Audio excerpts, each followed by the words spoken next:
Chip, dramatic breaking news. He was apprehended, Daniel Khalife, in West London, just arrested by police, very much now fitting the pattern that he has been in the local area since his breakout from Wandsworth. First of all, how happy are you that he has been finally apprehended? Well, I'm extremely happy. I think what it can tell you as well is that there was really no external link in terms of him probably getting away. If he'd have been sort of sponsored by the Iranians, and that's one of the main charges under the Official Secrets Act, you'd have expected him to be in a safe house and probably whisked away across the channel. And the fact that he was still local probably shows you that that's not the case. So that leaves the possibility, two possibilities really, of how he escaped. The first one is he may have, because he's a Royal Signaller, he may have been neurodiverse problem solver. He might have been one of those people who looked at the sort of safety systems and over a number of months decided he could get out. Or there could have been some internal aid in the same way that there was for George Blake. But the difference in the George Blake one, there was a safe house. There were people who were getting him out.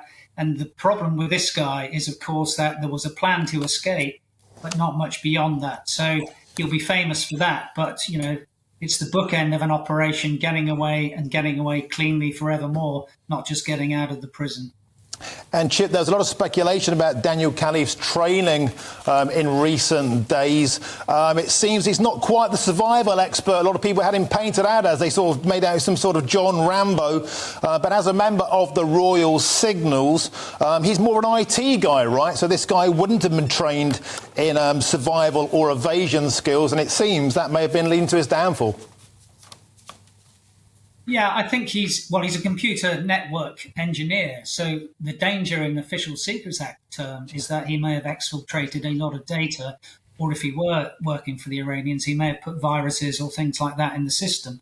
Now, in terms of his background training, there is a thing called SEER training in the armed forces, that's survival, evasion, resistance and escape training. And generally, there's only those who are at the sort of tip of the sphere, either the sort of special forces or those prone to capture, as we saw, for example, in the first Gulf War with John Nichol, John Peters, the Tornado crew that was shot down, or the very famous Bravo 20 patrol from the SAS. Now, what was in his favour for the length of time he's been out is that to survive, you really need three things. You need food, water and shelter.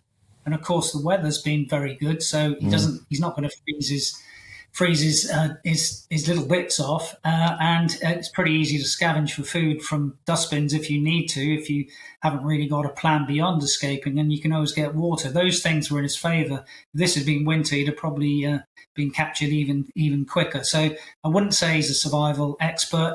He's probably not done the course. The limit of what he's done may have been skinning a rabbit or skinning a chicken and cooking it as an introduction to that sort of stuff, but there's no way he's a survival expert. Assuming that with his regiment and with his IT background, the extent of his survival training may have just been watching a video sort of once a year in his basic refresher training. This guy would not be trained in outdoor survival at all.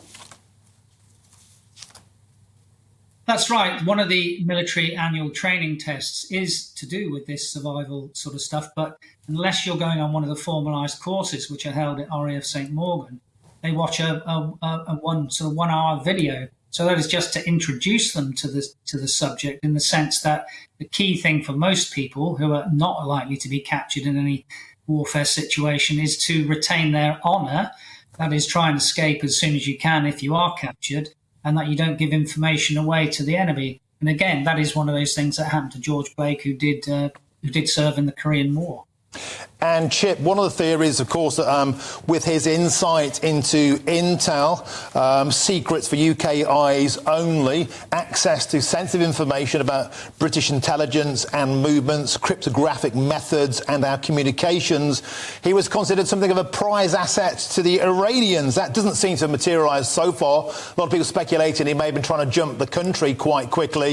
It seems like a low-level bungled escape that's gone wrong, and he simply ran out of room. Yeah, I think so. And one of the anomalies on this, of course, is that the rather bizarre bomb attempt, bomb hoax, which then led to him going absent without leave from the army in early January for 24 days, if he was a prized asset of the Iranians, you would have expected him to say, look, boys, I've been compromised, you need to get me out. The fact that that didn't happen, and that he had such a ridiculous operation in this sort of bomb, leaving 3 canisters with wires on a desk in his accommodation, would show that this guy is not trained in any tradecraft and wouldn't be a prized asset in that sense. But then you have to go back, I think, and look at his motivation. What motivated him to try and do this sort of stuff? And there's really only 4 things that you look at there: either revenge, ideology, money, or ego. And in terms of his, the information he may have got his hands on or his eyes on and could have passed on, is there a residual threat, do you believe, to the British forces, to British security as a result of that? Or do you think that could be, that those loopholes could be closed by British intelligence services? Well, to me, that's the main question. So the official secrets charge that he's got is that he was gathering information that could be useful to an enemy between the 1st of May 2019 and the 6th of January 2022.